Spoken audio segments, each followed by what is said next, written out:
Augusto Fernández. Ahora sí, balón en profundidad para el desmarque de Fernando Torres. Torres a la derecha. Gol. Gol de Fernando Torres. Marca el Atlético de Madrid. Marca Fernando Torres. Exquisito pase. Pierna derecha. Como el ex del Celta. Filtra ese balón para Fernando Torres. Reclama Alexander Cárez. También el portero Héctor Fernández.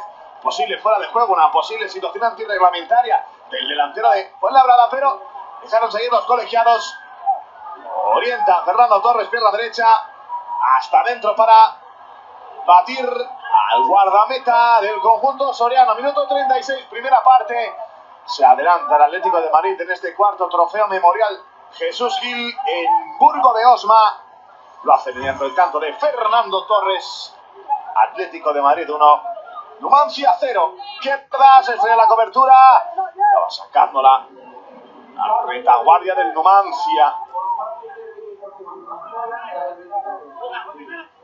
Otro envío más, buscando la media vuelta. El recorte de Vieto. Se hace hueco, viene a izquierda, el disparo.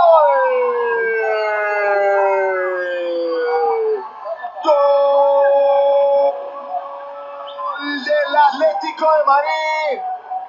Marca en propia portería Luciano Vieto. Ahí ven, un hombre muy sonado en las últimas fechas, en las últimas horas. Tras ese envío desde el costado izquierdo, se hace hueco, centra buscando rematador vestido de negro en el interior de la grande, y lo que encuentra es la cabeza de un defensor del Club Deportivo Numancia, que se introduce el balón en su propia portería por sorpresa de su guardameta Aitor.